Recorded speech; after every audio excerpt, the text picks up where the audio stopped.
Muito bem, seja bem-vindo à LFP Cursos. Hoje vamos comentar mais uma questão da primeira prova do ENAM, o Exame Nacional Unificado da Magistratura, considerando que domingo passado foi aplicada a segunda prova. O que nós estamos fazendo?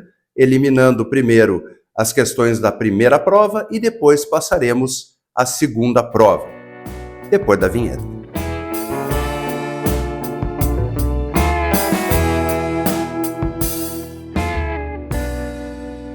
Muito bem, questão de número 52, a segunda questão de direito civil, comentada aqui no canal da LFP Cursos, diz o seguinte. Júlio, jogador de futebol brasileiro, foi contratado por um time estrangeiro. Mesmo domiciliado agora no exterior, manteve seu relacionamento com Natália, que evoluiu para um pedido de casamento. Foram tomadas as providências administrativas para a celebração do casamento. Providências administrativas seria a habilitação para o casamento, a habilitação prévia, certo? Inclusive, 70 dias antes da cerimônia civil, Júlio outorgou procuração por instrumento público com poderes especiais para Renato, seu melhor amigo, para representá-lo no casamento civil, caso não pudesse estar no Brasil na ocasião. Na véspera, contudo, Júlio pensou melhor sobre sua vida e desistiu de se casar com Natália, revogando o mandato por instrumento público. Entretanto, a revogação não chegou ao conhecimento de Natália nem de Renato, que compareceram à cerimônia e o casamento foi celebrado. Depois que o juiz de paz declarou Natália e Júlio casados, o pai de Júlio interrompeu a todos, alertando em voz alta que acabara de receber uma mensagem do filho, afirmando que ele desistira do casamento. Tal fato causou um grande rebuliço é ótimo, né? No local da cerimônia. A noiva, desesperada, desmaiou e bateu a cabeça na mesa utilizada para a celebração, sendo necessária sua hospitalização por uma semana. Não, tragédia mesmo, né? Depois disso, Natália nunca mais quis ver ou saber de Júlio. Neste caso, diante da revogação do mandato sem ciência de Renato e de Natália, há tempo, o casamento é. Bom, creio que aqui a pergunta esteja focada em um único ponto: revogação do mandato e celebração do casamento com o mandato revogado. Precisamos saber o seguinte: o fato de Natália e Renato não saberem da revogação a tempo faz com que o casamento celebrado seja válido, nulo ou anulável. Esse é o primeiro ponto. Bom, diante disso, também teremos que ver se existe alguma responsabilidade civil aqui. A responsabilidade civil seria de Renato, que fez o casamento com procuração revogada, seria de Júlio, que outorgou a procuração e não a revogou a tempo, ou não há responsabilidade civil neste caso?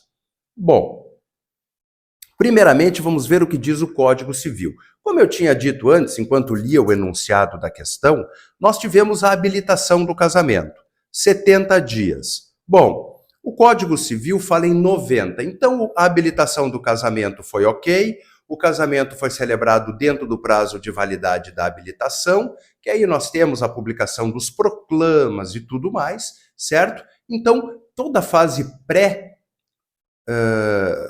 pré-casamento, vamos dizer assim, a fase cartorária necessária, ela foi, segundo o enunciado, ela foi cumprida. Então, está tudo certo. O que nós precisamos ver agora? O ato da celebração do casamento em si.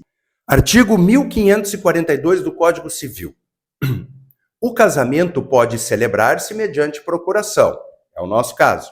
Por instrumento público, ok, formalidade devidamente atendida por Júlio e Renato. Com poderes especiais, também está no enunciado. Então, nós não temos problema de formalidade da procuração. Parágrafo 1º.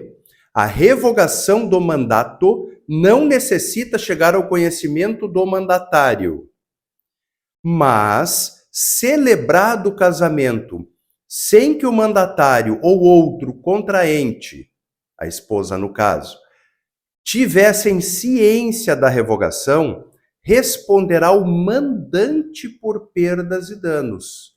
Opa, então nós já temos aqui um ponto. Não sabemos se o casamento é válido, nulo ou anulável, mas já sabemos que a situação em tela, ela faz com que Júlio seja o responsável pela revogação do mandato não ter chegado a tempo para Renato e Natália. Muito bem. 1550. Agora vamos ver se a gente consegue encaixar o nosso caso em tela numa previsão de validade do código.